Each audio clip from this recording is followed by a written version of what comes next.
Oke, kesempatan kali ini saya akan ngasih cara rahasia. Ini sebenarnya cara rahasia, keren banget caranya, yang butuh waktu berapa ya? Dari 2015 saya memikirkan gimana sih cara mendapatkan koefisien yang ada di persamaan regression yang ada di general linear model yang di generate oleh Minitab ya. Ini emang apa ya, agak tricky ya, agak susah, membuat saya juga pusing waktu itu. Akhirnya ketemu tuh pas saya ngajar aljabar linier. Jadi di mata kuliah aljabar linier ada namanya least square.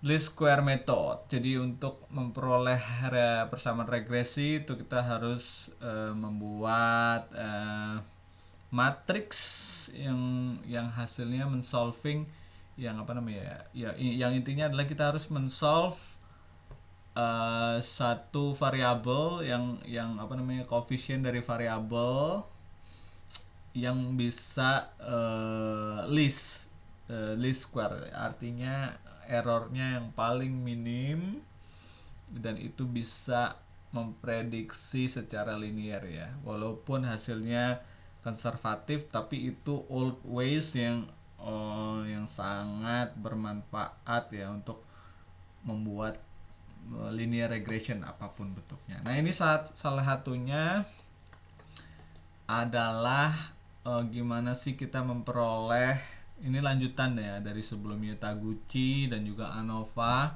Jadi kita tiba-tiba dikasih sama Minitab, baik banget sih Minitab ini, ngasih persamaan regresi yang bisa memprediksi respon. R1 ini respon ya. Kemudian ini angka 152 itu offset, disebutnya offset.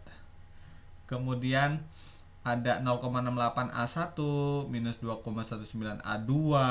Nah, itu dapat dari mana tuh angka 0,68 minus 2,19, kemudian 1,51 A3.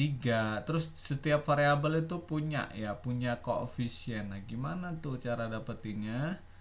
Dan ini uniknya, persamaan ini nih bisa memprediksi segala jenis yang design of experiment yang nggak ada di Taguchi. Jadi Taguchi itu kan dia cuman sebagian ya, sebagian, nggak semua, nggak full faktorial dicoba, tapi yang ortogonal aja. Makanya ada beberapa yang nggak dites sama Taguchi, dan itu yang membuat Taguchi itu unggul ya. Dia lebih sedikit percobaan namun bisa memberikan kesimpulan yang bermakna.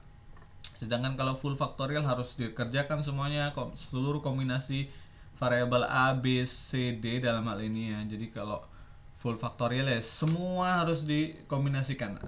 A1 B1 C1 D1, kemudian A1 B1 C1 D2, dan juga D3, dan seterusnya harus dicoba semua. Sedangkan Taguchi ini bisa cuman yang ortogonal aja. Jadi yang penting-penting aja, yang dinilai penting yang dikerjakan oleh kita ya, nggak semua. Nah, dia tuh ngasih persamaan regresi yang bisa mencakup full faktorial. Jadi full faktorial udah nggak perlu lagi karena sudah disediakan sama persamaan ini. Itulah manfaat persamaan ini ya.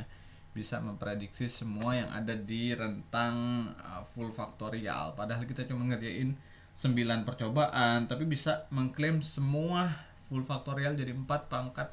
Kalau dalam hal ini ya, 3 pangkat 3 pangkat 4 atau sekitar 81 percobaan. Kita cukup melakukan 9 percobaan, itu bisa memprediksi seluruh 81 sisanya ya. Berarti berapa tuh? Ya, 72 sisanya bisa kita prediksi dengan persamaan ini. Oke, gimana cara memperolehnya?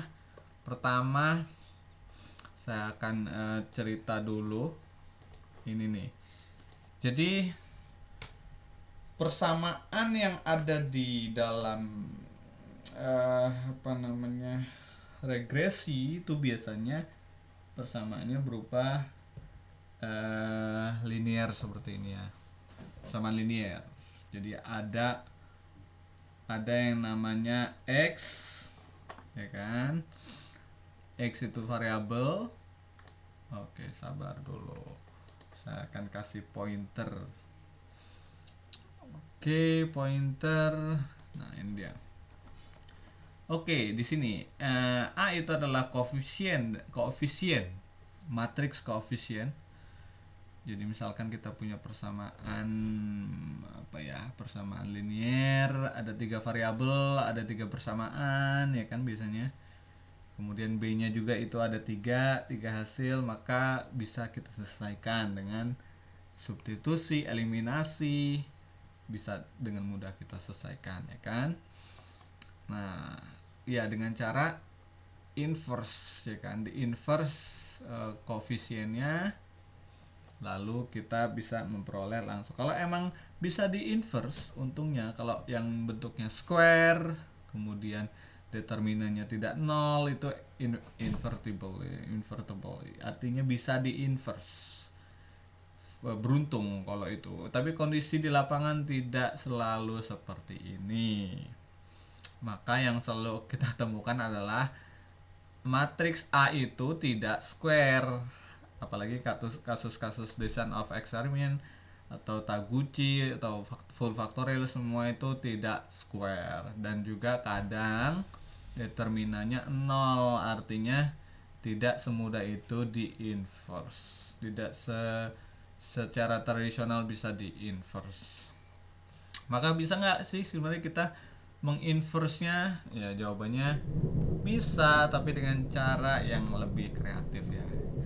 Nah, pertama saya menemukan cara menginverse-nya itu dengan least square, tapi ada batasannya. Least square juga bisa menyelesaikan masalah yang tadi ya, persamaan linear biasa, dengan cara ini nih, menambahkan A transpose di kedua ruas. Nah, transpose ini kemudian yang ini kan udah pasti ya dapatnya square matrix. Nah, ini bisa di inverse, semoga saja bisa di inverse. Kalau determinannya tidak sama dengan 0 dong. Kalau determinannya 0 ya percuma juga. Jadi least square tuh hanya berlaku nanti ketika determinan dari A transpose A, ATA, determinannya tidak sama dengan 0. Kalau sama dengan 0, maka harus ke opsi terakhir. Oke. Nah, ini persamaan least square ini bisa menyelesaikan begitu banyak juga masalah. Tapi ada satu masalah yang nggak bisa diselesaikan, yaitu ketika determinan dari A transpose A itu 0. Maka kita harus menggunakan, jadi kalau determinannya 0, kita harus menggunakan pseudo inverse. Nah, ini dia yang saya akan perkenalkan di sini. Pseudo inverse itu adalah ini A transpose dikalikan dengan A dikali A transpose diinverskan. Jadi kalau kita inverskan balik ini, jadi A transpose inverse dikali A inverse, nanti saling coret, makanya A inverse sama dengan A inverse, dapatlah. Ini namanya pseudo inverse, dan ini kita bisa selesaikan dengan Excel. Oke, kita lihat Excelnya sekarang. Oke, kita ke Excelnya. Excelnya cukup panjang ya. Nah, ini dia. Jadi kasusnya tadi kan design of eksperimennya cuma dilakukan 9 kali. Oke, 9 kali, dengan setiap percobaannya dilakukan 3 pengulangan, ya kan. Kalau Anda merasa yakin ya nggak usah dilakukan pengulangan, nggak apa-apa. Misalkan simulasi, ya cukup lakukan sekali saja, karena simulasi biasanya hasilnya nggak akan jauh beda. Tapi kalau eksperimen biasanya butuh 3 kali pengujian untuk meyakinkan hasil yang kita peroleh, ya kan, secara statistik juga benar. Nah, dari hasil ini, dari design of experiment ini, kita jabarkan ke satu matriks yang diinginkan oleh Minitab tadi ya. Minitab tuh pingin A1, A2, A3, B1 dan seterusnya sampai D3 itu dipisahkan koefisiennya masing-masing. Artinya ketika kita menginputkan nilai A1, A2, A3 itu harus hasilnya nanti sesuai dengan respon yang kita inginkan. Dan dalam hal ini cukup menginputkan A1, A2, A3 dengan binary ya, 1010 begitu saja. Jadi dia kalau emang mau mendapatkan respon misalkan 159,75 berarti A1 nya 1, sisanya A2 A3 itu 0. Kemudian B1 nya masukin 1, B2 B3 0, kemudian C1 nya 1, D1 nya 1, sisanya 0 ya kan. Makanya itu kita harus jabarkan nih. Kalau A1 B1 C1 D1 ini harus fokus nih ya, itu semua muncul, maka hasilnya 156,72. Ini udah di rata-rata ya, 159,75 itu rata-ratanya kan ada ya, dari tiga nilai ini di rata-rata jadi 156,72. Oke.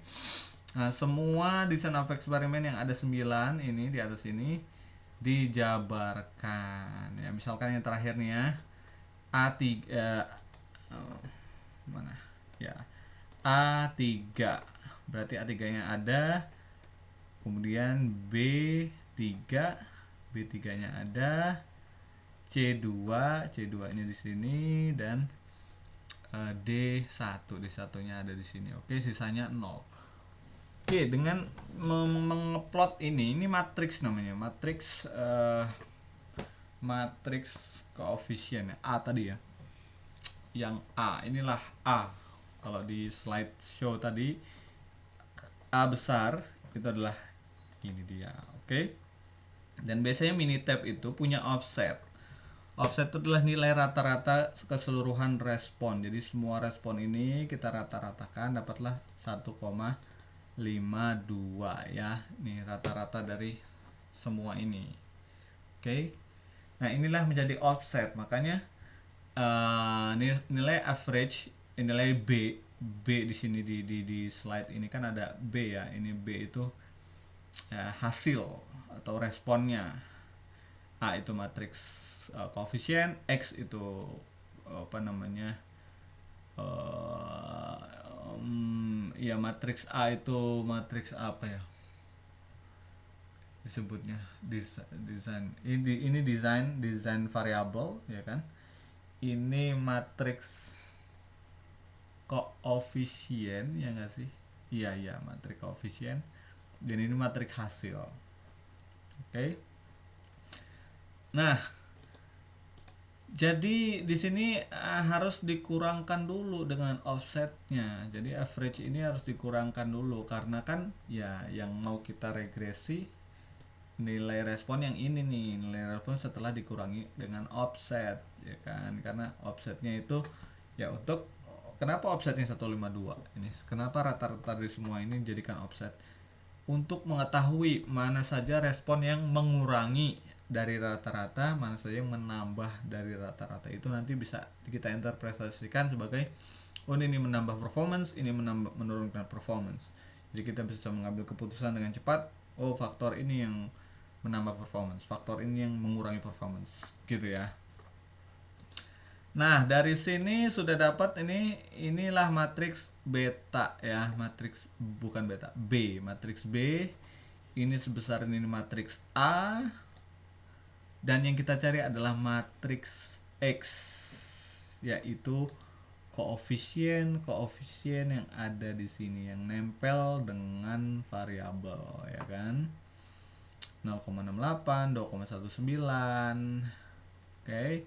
Nah, gimana caranya? Pertama kalau pakai least square dulu ya. Nih, saya liatin lagi. Nih, pertama kalau pakai least square. Kalau pakai least square, ini kan harus kita cari dulu A-nya ya, A transpose A.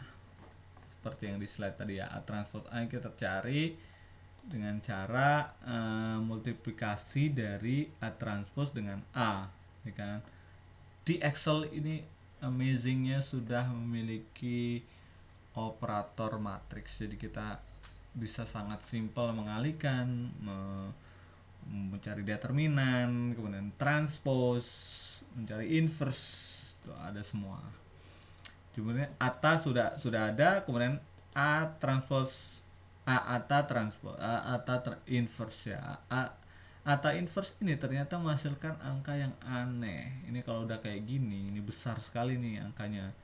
2,399 kali 10 pangkat 15. Itu sangat besar dan ini biasanya kita curigai determinannya 0. Makanya saya cek ya, determinannya dari matriks ata. Betul. Matriks ata itu determinannya hampir 0. Jadi 2,8 pangkat 10 pangkat min 42 itu udah kayak 0, tapi nggak di state sama Excel ini 0 ya. Aneh sekali. Makanya hasilnya nanti ketika kita operasikan A transpose B nya juga kita hitung, maka X nya itu jadi aneh, minus 24 minus 24 minus 24 tuh kan jauh sekali dari yang kita inginkan 0,68 ini. Oke, jauh. Dan gimana sih caranya? Sebenarnya caranya pakai pseudo inverse tadi ya. Jadi pseudo inverse tuh kita harus mencari mana tadi? Ini nih. Nih. Inverse dari A itu adalah A transpose dikalikan dengan A dikali A transpose diinverskan. Oke. Inilah yang kita akan cari. A transpose gampang. Nah, ini akan kita cari dulu A transpose. A transpose itu adalah ini ya. Jadi multiplication dari A dengan transpose dari A. Gampang banget di Excel nih. Setelah dapat, diinverskan, maka dia ada nilainya. Nah, ini kalau udah nilainya seperti ini bener nih, berarti ada nih nilai inverse-nya, ya kan? Nah, inilah. Kemudian kalau kita nyari pseudo inverse-nya, nah itu tinggal dikalikan A transpose. A transpose dikalikan dengan AAT inverse. Dapatlah ya, ini pakai multiplication ya. Tunggu. Ada nih ya. Jadi transpose dari mana? Ini A transpose dari A dikalikan dengan inverse ini. Dapatlah matriks yang besar ini kan.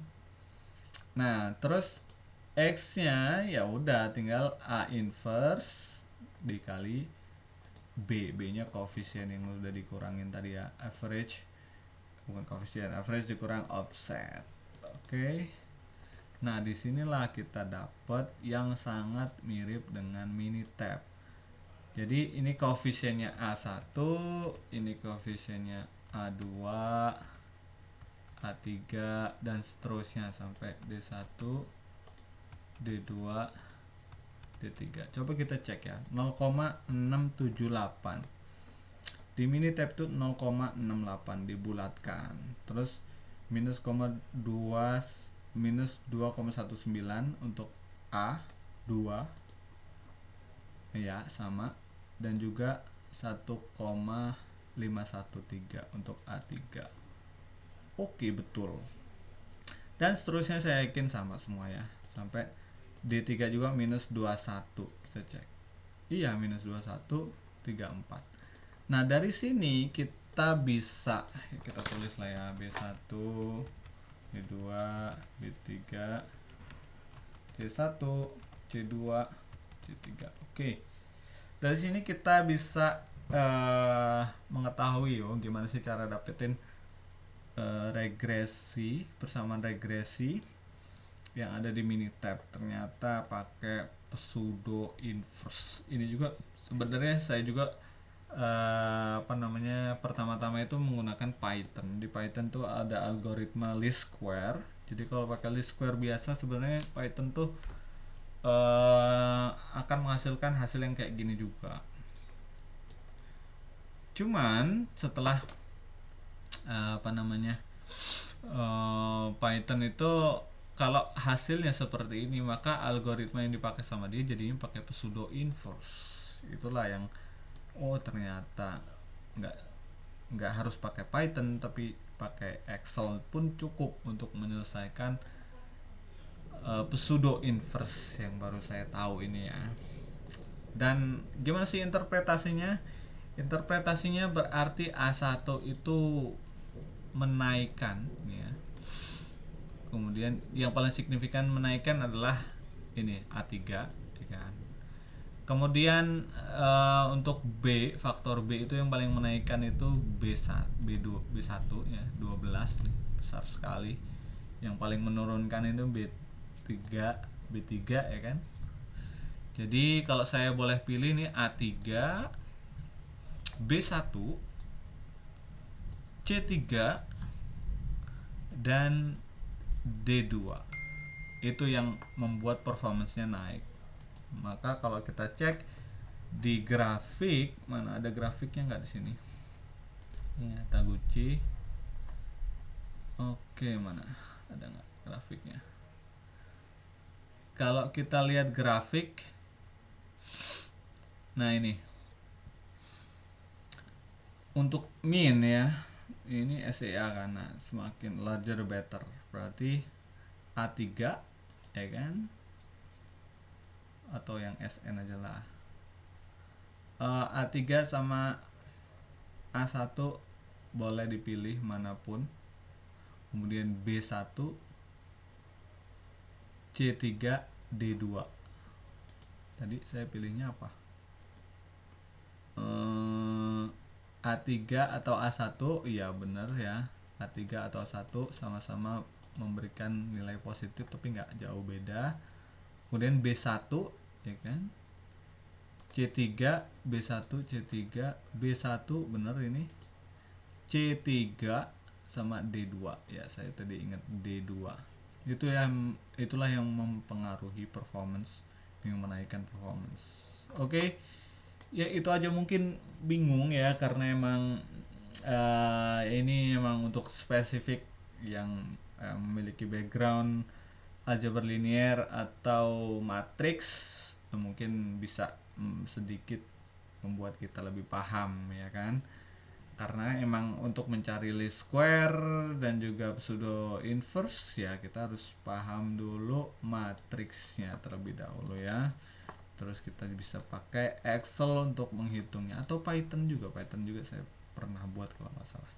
Oke, terima kasih, itu saja untuk hari ini.